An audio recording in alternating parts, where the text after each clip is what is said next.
warahmatullahi wabarakatuh. Saya Evi Anugrah Ningtyas dari Prodi Pendidikan Bahasa Arab kelas 2C. Selamat menyaksikan.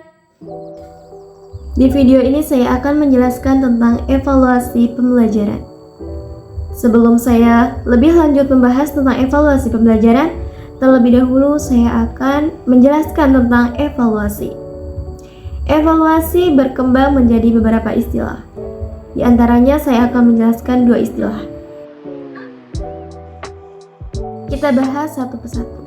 Yang pertama, evaluasi. Evaluasi dalam bahasa Inggris yaitu evaluation. Evaluasi berkaitan dengan sistem. Misalnya, pendidikan. Itu adalah sistem. Jadi, konteksnya adalah evaluasi. Sedangkan penilaian dalam bahasa Inggrisnya yaitu assessment, bagian dari sistem itu sendiri. Misalnya, hasil belajar, itu lebih tepatnya adalah assessment. Selanjutnya, saya akan membahas tentang fungsi dari evaluasi. Fungsi dari evaluasi ini saya akan menjelaskan dua fungsi, yaitu fungsi yang pertama, fungsi formatif, dan fungsi yang kedua, fungsi sumatif.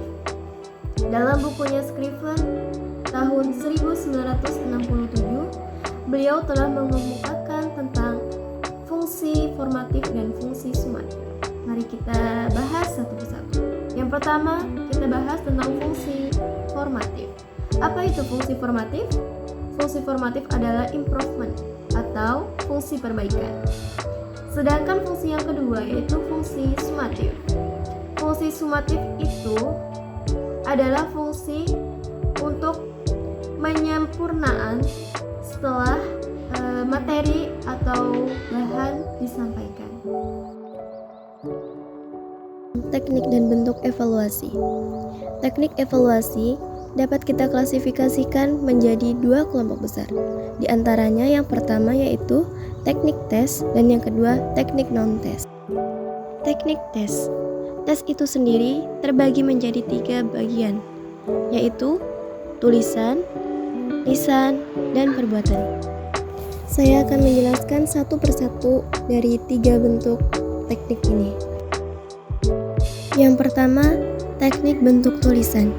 Teknik tulisan ini terbagi menjadi 2. Yang pertama, teknik bentuk uraian, dan yang kedua, teknik bentuk objektif. Teknik bentuk uraian ini terbagi menjadi 2, yaitu bentuk uraian bebas dan bentuk uraian terbatas. Sedangkan bentuk yang objektif terbagi menjadi 4 bentuk, yaitu yang pertama bentuk soal benar atau salah, yang kedua bentuk soal pilihan ganda, yang ketiga bentuk soal menjodohkan, dan yang terakhir bentuk soal jawaban singkat. Yang ketiga, teknik lisan. Teknik lisan ini biasanya dilakukan dengan 2 cara, yaitu cara yang pertama secara individual dan yang kedua secara kelompok. Begitu juga dengan teknik yang ketiga, yaitu teknik praktek. Teknik praktek ini biasanya dilakukan dengan 2 cara, yaitu secara individual atau secara kelompok.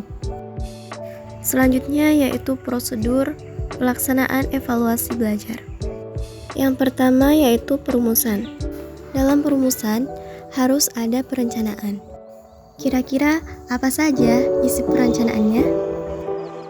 Jadi isi perencanaannya yaitu dimulai dari kita merumuskan tujuan evaluasi, kemudian dalam mata pelajaran kita menganalisis silabus sampai dengan kita menuliskan kisi-kisi.